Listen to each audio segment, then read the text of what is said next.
मोठा अन्याय झालेला आहे।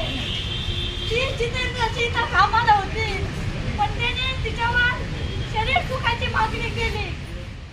राहाता येथील कापड दुकानात कामाला असलेल्या मातंग समाजाच्या महिलेला जीवे मारण्याची धमकी देत शरीर संबंधाची मागणी केल्याप्रकरणी राहाता शहरातील प्रतिष्ठित व्यापारी सार्थक चोरडिया, लाभेश चोरडिया, जिनेश चोरडिया आणि कमलेश चोरडिया यांच्या विरोधात महिलेने राहाता पोलीस स्टेशनला अॅट्रॉसिटीसह विविध कलमांन्वये गुन्हा दाखल केला असून आरोपींना अद्यापही अटक झाली नसल्याने माजी नगरसेवक सुरेश आरणे यांच्या नेतृत्वाखाली शिर्डी पोलीस स्टेशन येथे समाज बांधवांनी मोठ्या संख्येने जात घोषणाबाजी करत ठिय्या मांडला व उपविभागीय पोलीस अधीक्षक शिरीष वमने यांनी आपल्या दालनातून खाली येऊन निवेदन घ्यावे असा आग्रह धरला।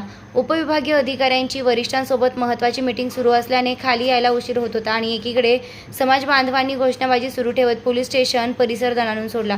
मीटिंग संपताच परिस्थितीचं गांभीर्य ओळखून उपविभागीय पोलीस अधिकारी शिरीष वमने यांनी खाली येत उपस्थित समाज बांधवांच्या भावना जाणून घेतल्या आणि त्यांचं निवेदन स्वीकारलं।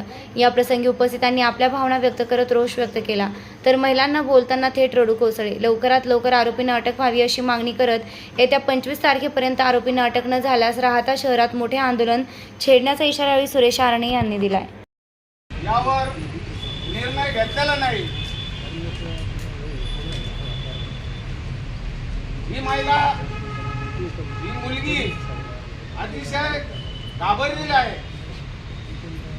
त्या राहता परिसरामध्ये इतरही महिला असुरक्षित झालेल्या आहेत। तर या आरोपी विरुद्ध एकतर गुन्हा अॅट्रॉसिटी ॲक्ट लावण्यात यावं, परंतु झालेल्या शरीर सुखाच्या मागणीबाबत त्याची चौकशी करण्यात यावी। तसेच अशी दहशत पसरवणाऱ्या आरोपी विरुद्ध मोकाही लावण्यात यावा की जेणेकरून परिसरामध्ये इतर महिला असुरक्षित होणार नाही, याची दक्षता घेतलेली पाहिजे। स्थानिक पोलीस स्टेशननी तिथं पोलीस प्रोटेक्शन दिलं पाहिजे। ती घाबरून इतकी गेली का ती बाहेर निघणं मुश्किल झालं तिला। नुसतं रात्यात नसून तर येवल्यामध्ये सुद्धा आमच्या मुलावर इतके वार केले, मारण्यात आलं, त्याला 3.5 घंटे त्याला तिथं डांबून ठेवलं होतं। त्याचप्रमाणे सोलापूर जिल्ह्यात सुद्धा आमच्या मातंग समाजाच्या एका मुलाला कोयत्यांनी तोडण्यात आलं। जर मातंग समाजावर असे अत्याचार होत असलं तर मातंग समाज आमचा कधीही गपची बसणार नाही। हा छत्रपती शिवाजी महाराजांचा महाराष्ट्र आहे, अण्णाभाऊ साठ्यांचा महाराष्ट्र आहे, डॉक्टर बाबासाहेब आंबेडकरचा महाराष्ट्र आहे। बाबासाहेबांनी आपल्याला गुन्हे जर करीत असले गुन्हे तर त्याला कायदा दिलेला आहे। आपण कायद्याच्या मार्गाने चालणारे लोक आहोत आणि जर त्या कायद्यानुसार जर त्यांच्यावर गुन्हे दाखल नसल्यावर तर आम्हाला कायदा हातात घ्यायला राहू नका। आमचा मातंग समाज जेवढा शांत आहे तेवढा तो रागीट बी आहे। त्या हातात जर घेतला तर शासनाला त्याला जबाबदार शासन राहील। व्हिडिओ बोलतो, थांबतो। जय महाराष्ट्र, जय लोक। आज आपल्या भारती माझ्या आत्याची मुलगी, तिच्यावर खूप मोठा अन्याय झालेला आहे।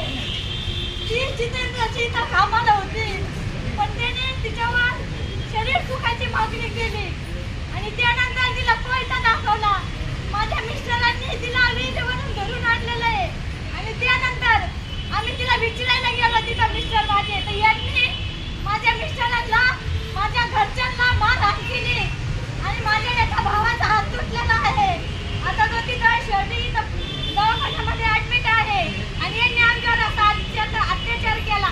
आमच्या माणसं फक्त त्यांना विचारायला गेलो होते तिथं का तुम्ही आमच्या बहिणीला असं का त्रास देतो। त्या मुलाला विचारायला गेलो का तुझ्या बापाला बोलव, त्याच्याशी आम्हाला बोलायचंय। मग यांनी का माणसं बोलवायची तिथं, का माझ्या नवऱ्याला हाणायचं, का माझ्या घरच्यांना हाणायचं। 20-25 जण होते तिला मारायला आणि आमच्या घरच्या फक्त 4 जण। या 20-25 जणांनी माझ्या 4 माणसांना हाणलं। काय चुकी होती तुमची? जर बहीण असती तिथं तुम्ही काय केलं असतं? त्याची जर बहीण असती तर त्यांनी काय केलं असतं? पैसे देऊन झोपवली असती का तिथं? आमची बहीण होती, आमचं होतं म्हणून आम्ही विचारायला गेलो प्रामाणिकपणाने। आणि ती मुलगी एवढी घाबरेल मुलगी आहे, तिला पोलीस स्टेशन मध्ये यायची सुद्धा हिंमत नाही राहिली। ती कुठं घेतली? विहिरीला। रात्रीची विहीर आहे ना, त्या विहिरीवर तिथं गेली। तिथं आम्हाला माहिती सुद्धा नव्हतं। तिने रडली, गागली, बोस केला तिने आणि आमच्या नंदाला फोन केला की माझे 2 मुलं सांभाळ, मी आत्महत्या करते. 15 दिवसापासून तिला टॉर्चर करीत होते. काय संबंध होता? तुझा मॅटर होता, तू तुझ्या घरी ठेवायचा. हिला कशाला टॉर्चर करायचं तू? हे बरोबर आहे का नाही? खरं तर इथे येण्याचं कारण एक आपली भारती घोडके नावाची महिला जी राहत्यामध्ये एका कापड दुकानामध्ये कामाला होती. त्या कापड दुकानामध्ये कामाला असताना त्या मालकाचं काय तो लिंक पिसाळ त्यांनी काय चूक केली ते तिला माहीत नाही, परंतु त्याचं ते काय कोणाच्या घरी कळालं, त्याच्याशी कोण भांडलं आणि ह्या बिचाऱ्या मुलीवर त्यांनी आरोप घेतला की तुझ्यामुळं माझं आता हे घरी कळलेलं आहे, तुझ्यामुळं हे माझं वाटून झालेलं आहे, मी तुला सोडणार नाही. त्याची एवढी हिंमत का तो तोंडाने नाही बोलला, तो तिला फोनवर बोलला. डेप्युटी साहेबाला विनंती आहे, साहेब काही हे दलाल लोक क्लिप टाकत आहे का खोटी ॲट्रॉसिटी टाकली, काही जण खंडणी मागत होते. अरे बावळटा, जर खंडणीच मागायचा विषय असता तर त्या दिवशी 9 वाजता आम्ही तक्रार दाखल करायला गेलो होतो. तक्रार दाखल झाली 12:30 वाजता. या 3 तासात काय काय घडामोडी झाल्या, कोणाकोणाच्या व्हॉट्सअपला मला फोन येत होते, कोण कोण तिथं दलाल आले, यांचे नाव नक्की ओपन झाल्याशिवाय राहणार नाही. आणि आम्हाला म्हणतात अरे खंडणी घेतली असती तर गुन्हा दाखल झाला नसता, तुम्ही काय का फिडिंग लावली, कशाच्या जोरावर, पैशाचा माज आहे तुम्हाला. आणि DYSP साहेबांना विनंती आहे की साहेब का आम्ही हे म्हणत नाही तो तोंडाने बोलला, आम्ही म्हणतोय तो मोबाईलवर बोलला. त्या मुलीचे CDR रिपोर्ट चेक करा, कारण तोंडाने बोललेला कोणी खोटं बोललं, CDR रिपोर्ट तर खोटं बोलणार नाही ना. या रिपोर्टवर तो असा म्हणतोय की तुला तलवारीने कापेल, त्या मोबाईलवर म्हणतो तलवारीने कापन. साहेब अजून एक तो गुन्हा राहिलेला आहे, त्याच्याकडे तलवार कुठं आहे, त्या तलवारीबाबत गुन्हा दाखल झाला का नाही, आणि गुन्हा दाखल झाला नसेल तर तुम्हाला ते आरोपी तर अजून अटक नाहीच आहे, कारण ते आरोपी अजून काय फिडिंग लावत आहे, अजून काय आमच्यापाशी निरोप येत आहे. तर ते हे करा. अक्षरशः त्या मुलगी काल रडत होती, दिवसभर ती थरथर करत होती. डेप्युटी साहेब तिथं 12 वाजता येऊन बसले राहत्याला. ती म्हणे ती म्हणजे अक्षरशः तिच्या नाकापासून तर डोक्यापर्यंत थरथर चालू होतं. तिची मानसिकता घरच्यांनी तयार केली, ती तिथं जायचंच नाही म्हणत होती, कारण तिचा ज्यावेळेला फोनवर म्हणजे इतर बिगर सेव्ह नंबरचे फोन येत होते ती गडबडून गेली होती. ते फोन कोणाचे असेल, हे ज्यांनी दम दिले त्याचं तर नसेल ना, कारण हे जे लोक आहे ते पैशाच्या जीवावर अनेकांना दाबतात. कारण अनेकावर अन्याय करून त्यांना माहिती आहे का आपल्याकडे पैसा आहे, पैसा दिल्यानंतर सगळे दाबतात. ही त्यांची जी मानसिकता आहे ती मात्र या प्रकरणात त्यांची मानसिकता संपणार आहे हे मी आवर्जून सांगतो. कारण अन्याय अन्यायच आणि अन्याय अनेक ठिकाणी होत आहे, अनेक ठिकाणी अन्याय चालू आहे.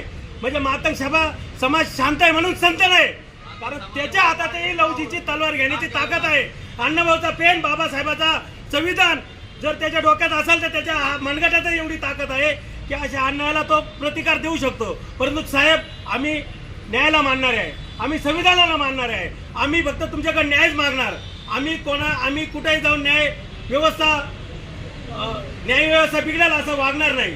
परंतु तुम्ही आमचा विचार केला पाहिजे, तुम्ही आम्हाला न्याय दिला पाहिजे. तुम्ही त्या जे बलाढ्य लोक आहे, जे श्रीमंत लोक आहे, जे हे उद्योग करतात, जे गोरगरिबावर अन्याय करतात, त्यांचा मनसुबा नक्की वाढला नाही पाहिजे. यात जर यांना अटक केलं नाही तर इतरांनाही वाटेल काय पैसा फेको तमाशा देखो, इतरांना वाटेल की आता काय रे पैसा असल्यावर कोणावर अन्याय करता येतो. उद्या रात्याला झाला, परवा शिर्डीला होईल, त्या दिवशी येवल्याला झाला, सांगोल्याला 25 वार करून मातंग समाजाच्या मुलावर त्याचा मर्डर करण्यात आला. साहेब आम्ही न्यायाला मानणार आहोत हे तुम्हाला वारंवार सांगत आहे. आता आमच्या आता नाकापर्यंत आलेला आहे आणि नाकापर्यंत आल्यानंतर सगळ्यांना माहिती आहे की पोटचं पोरग सुद्धा माकडीने पायाखाली नेलं होतं. ती वेळ आमच्यावर आणू नका साहेब. आमच्याही बलाढ्य लोक आहे, परंतु आमची त्यांना शिकवण आहे की बाबासाहेबांच्या संविधानाने वागल्यानंतर जीवन हे सुरक्षित राहतं. कायदे में रहोगे तो फायदे में रहोगे ही शिकवण आम्ही कायम आमच्या मुलाला देत राहतो. म्हणून त्याचा फायदा असा घ्यायचा नाही, असा फायदा झाला नाही पाहिजे का कुणी यायचं आणि आमच्यावर अन्याय करायचा. साहेब तुम्हाला पुन्हा एकदा विनंती आहे डेप्युटी साहेबांना की साहेब ते लोक आहे ते मोकळे आहे, त्यांची जी ती वृत्ती आहे, जी त्यांच्या डोक्यात ती मानसिकता आहे. कारण इतर लोकही एक मुस्लिम समाजाचा मुलगा तिथं मोटरसायकल रिपेअर करत होता, तो शिर्डीतला आहे. तो सांगत होता त्या मुलांना अक्षरशः कुत्रीच्या ऐवणी मारलं, कुत्रीच्या ऐवणी मारलं साहेब. 3 जण आणि हे 20 जण, या ते 3 हात काय 6 हात काय करणार आहे 20 जणांसमोर साहेब? हा अन्याय तुम्ही एक बाजू बघणार. कारण हा ठीक आहे, जर आमचे मुलं चुकले असं तर 100% त्यांना कोर्टामध्ये घाला, 100% त्यांना फाशी द्या. परंतु हे जर चुकलेलं असेल तर तुम्ही त्यांना निदान अटक तर करणार ना, ही आपल्यास विनंती आहे. डेप्युटी साहेब, ही जे लोक गोळा झालेला आहे ते फक्त व्हॉट्सअपवर लोक गोळा झालेला आहे. आम्ही आणखी तुम्हाला 25 तारखेपर्यंत वेळ देतो. 25 तारखेपर्यंत ह्या लोकांना तुम्ही अटक करा. या लोकांना 25 तारखेपर्यंत अटक न केल्यास आम्ही राहता चौकामध्ये महाराष्ट्रभर पूर्ण समाज, दलित समाज व इतर सगळे आम्ही समविचारी लोक तिथं महामोर्चा काढल्याशिवाय राहणार नाही. आणि तिथं काय होईल त्याची जबाबदारी सगळे शासनाची राहील. बाकी आम्ही चुकत असेल तर आम्हाला शासन झालं पाहिजे, ही आम्ही तुम्हाला सांगतो. आमचा मुलगा चुकला असेल तर आमच्या मुलाला शासन झालं पाहिजे. परंतु तो मुलगा मोबाईलला फोन करून म्हणतो तलवारीने काय, मग ती तलवार काय, ती तलवार कुठे आहे, तो गुन्हा दाखल झाला का नाही, तिचं जे शरीराला तिला पण तिथं झकडपकड झालेला आहे, तिच्या बाबतही गुन्हा दाखल, लेडीज बाबतही गुन्हा दाखल झालेला आहे का नाही, हेही गुन्हे आपण त्वरित करा. व ते जर असे मुरबी, कारण हे म्हणजे अनऑफिशियली आम्हाला अनेक गोष्टी कळलेल्या आहे तिथं कसं कसं काय काय होतं. तर साहेब त्याची आपण खोल चौकशी करा का याच्या आधी काही मॅटर झालेले आहे का, याच्या आधी. कारण तिथं काम करणारी महिला ही 6,000 रुपये महिन्यानी, 7,000 रुपये महिन्यानी. कारण तिथं जाणारी महिला ही गरीबच आहे, ती श्रीमंत महिला तिथं जाणार नाही, तिला नावीलाज होतो. कारण आमची मुलगी ती थरथर कापत होती, कारण ती गरीबच आहे. आणि हे लोक फार श्रीमंत आहे, काही करू शकत्या, हे तिच्या तोडून शब्द होते. तिच्यावर अनेक प्रकारचे दबाव आहे, आजही दबाव पडत आहे, अनेक माध्यमातून दबाव पडत आहे. व अनेक या दबाव ते बोलून अनेक प्रकारे ते वेगवेगळ्या पद्धतीने यांच्यावर दबाव टाकण्याचा प्रयत्न होईल. अनेकही सांगतो, अनेक या मुलांचे व्यवसाय पण आहे, त्या व्यवसायावर पण गदा आणण्याचे यांचे प्रयत्न राहील पैशाच्या ओळखीच्या जोरावर. तेही साहेब तुम्ही त्यांना संरक्षण देण्याचं काम करावं. एक सामाजिक कार्यकर्ता व एक जबाबदारी व्यक्ती म्हणून मी आपणास बोलतो की यापुढील तुम्हाला विनंती आहे का यापुढील काळात माता समाज हा शांत बसणार नाही. येत्या 25 तारखेपर्यंत त्या सर्वांना अटक करा. जर अटक नाही झाल्यास ते तिथं महामोर्चा होईलच, परंतु आपल्या DYSP ऑफिस समोर आमरण उपोषण करीन हे मी तुम्हाला जाहीर करतो.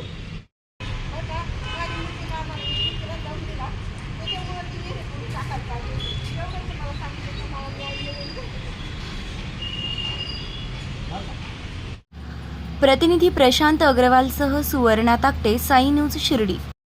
खुशखबर खुशखबर खुशखबर. शिर्डी येथील साई गुरुकुल इंग्लिश मीडियम स्कूलचे शैक्षणिक वर्ष 2024-2025 साठी प्रवेश प्रक्रिया सुरू झाली असून आजच आपल्या पाल्याचा प्रवेश निश्चित करा. त्वरा करा. Play group, nursery, junior KG, senior KG, इयत्ता 1 ते इयत्ता 10वी, 100% निकालाची परंपरा असलेली संस्था.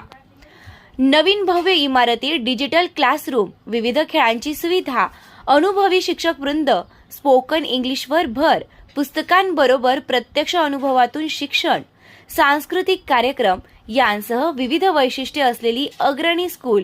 तर त्वरा करा, आजच आपला प्रवेश निश्चित करा. ठिकाण Sai Gurukul English medium school, Shirdi, Pimpalwadi road, Shirdi. संपर्क चेअरमन प्राध्यापक तानाजी वामनराव गोंदकर पाटील, प्राध्यापक सौ कुऱ्हे मंगला N.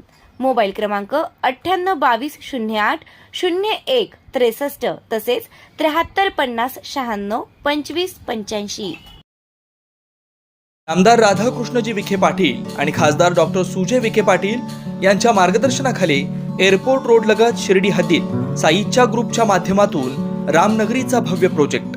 वैशिष्ट्ये: शिर्डी एअरपोर्ट रोड लगत बस स्टॉप, शाळा, बँक 5 मिनिटांच्या अंतरावर, ड्रेनेज व स्ट्रीट लाईट. प्लॉटमध्ये प्रशस्त श्री राम मंदिर, साई समाधी मंदिरापासून 10 मिनिटांच्या अंतरावर, MSAB पोल कनेक्शन, 20 फुटी अंतर्गत रस्ता व दोन्ही कडेने सुशोभित झाडे. रहिवाशांसाठी अनुकूल. शिर्डी नांदुर्गे शिवरस्तार लगत साई परिक्रमा मार्गालगत. प्लॉट लगत 18 मीटर प्रस्तावित रस्ता. तर त्वरा करा, आजच आपला प्लॉट बुक करा. बुकिंगसाठी संपर्क करा श्री गणेश तोरडमल 992121 9561, श्री शुभम वेणुनाथ गोंदकर 9767 06 6585.